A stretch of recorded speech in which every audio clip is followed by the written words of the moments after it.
What are some not so obvious signs that someone has deep sadness? Overly tender and gentle with everyone around them, externalizing the self-care they need. This is a corollary to the clown others have mentioned. Depression affects your memory. If someone seems to forget everything, it could be a symptom. Tiredness. Self-isolation. It's not that they don't engage with others, more that they don't feel a need to. There's a gulf between where they are and the pleasant and myriad small social engagements others just take for granted. Someone who overshares to everyone. I have a lot of lonely old women come into my job and they start blabbing about random shit, but I always listen intently because they usually don't have anyone else to tell it to. They isolate. You don't notice. Sometimes people who are always clowning around and trying to make other people laugh are miserable themselves. I think they don't want anyone else to feel as bad as they do. When you ask them how they are doing, they are vague or deflect. While this may not always be the case, but they will sleep a lot as a way to escape the world for a little, and just from pure exhaustion that comes with being sad numb all the time.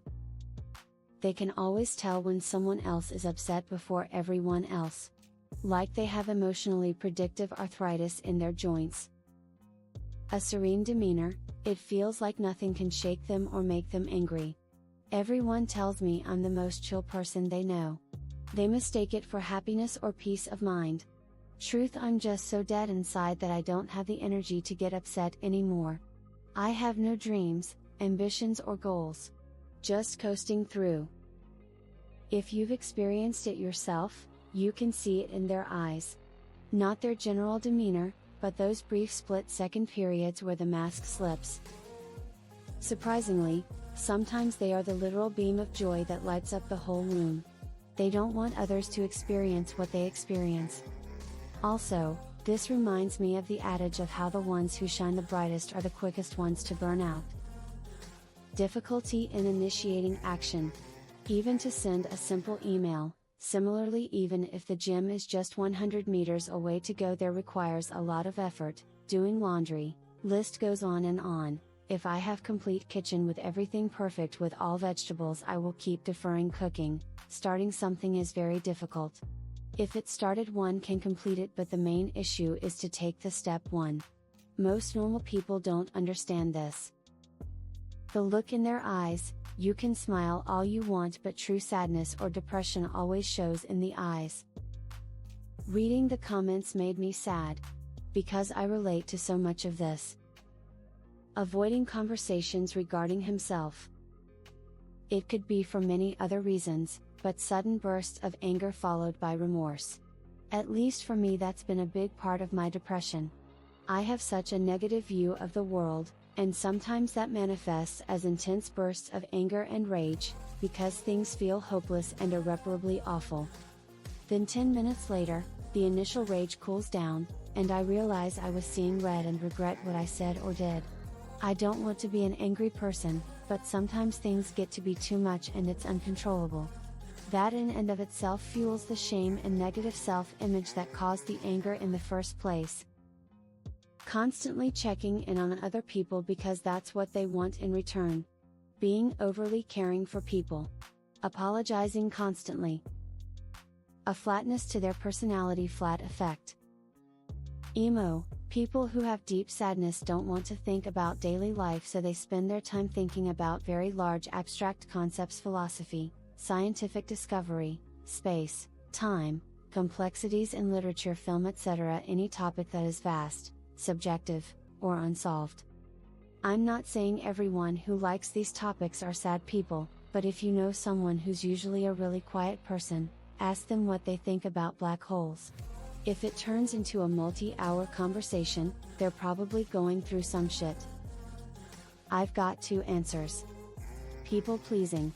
Individuals who overwork themselves to please other people, or who always seem to go the extra mile at the detriment of themselves. They probably don't get enough attention, or they're afraid of stepping out of line and getting abused.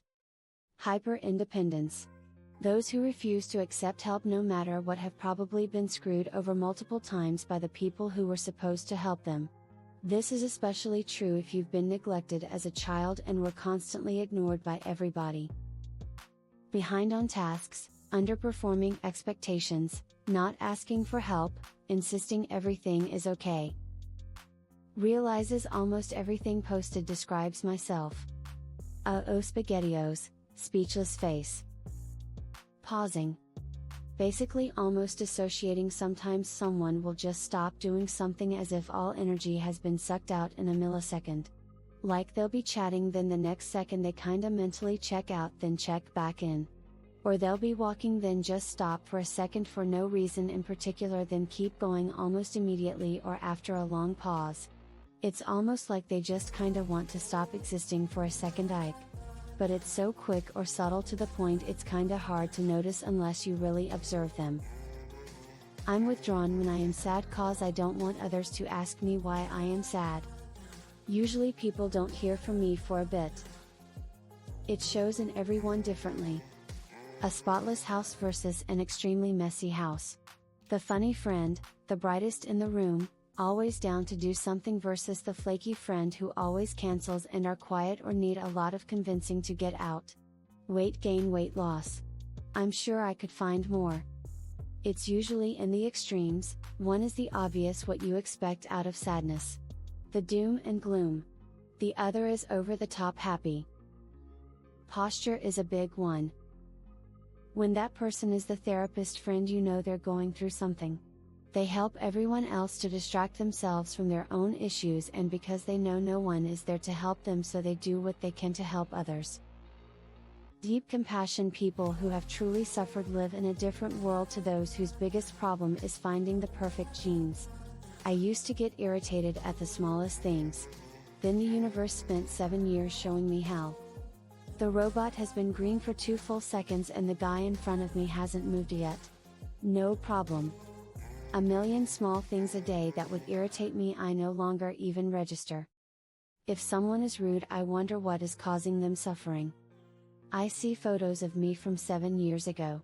I don't recognize that person. At all. Anybody can hide sadness. A heart for the world.